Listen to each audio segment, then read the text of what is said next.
কারো সম্পর্কে গণিকা শব্দ বলতে পারবেন না, কোনো শব্দ বলতে পারবেন না, বলতে হবে যৌনকর্মী। কারণ সে নাকি সবচেয়ে সৎ পরিশ্রম দেয়। মসজিদের ইমাম, তাদের বক্তব্য, মসজিদের ইমাম ফাঁকি দিতে পারে, মুক্তাদি ফাঁকি দিতে পারে, চেয়ারম্যান ফাঁকি দিতে পারে, শিক্ষক ফাঁকি দিতে পারে, স্বামী স্ত্রীকে ফাঁকি দিতে পারে, বাপ মা ফাঁকি দিতে পারে, দোকানদার ফাঁকি দিতে পারে, বাজারের লোক ফাঁকি দিতে পারে, রিক্সাওয়ালা ফাঁকি দিতে পারে। খালি ফাঁকি দেয় না কে?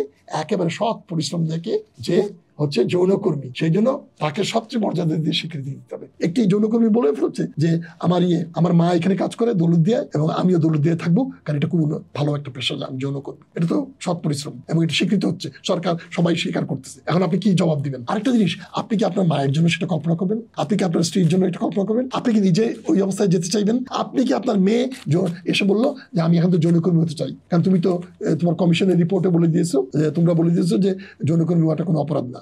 আশ্চর্য। এইটা হচ্ছে সেই জায়গা, এইটা হচ্ছে যে এই লিঙ্গটাকে মেনে নেওয়ার সেই জায়গা। শুধু নারী কমিশনের এইটা বিষবৎ পরিত্যাজ্য, এই কমিশনের বাতিল করা দরকার।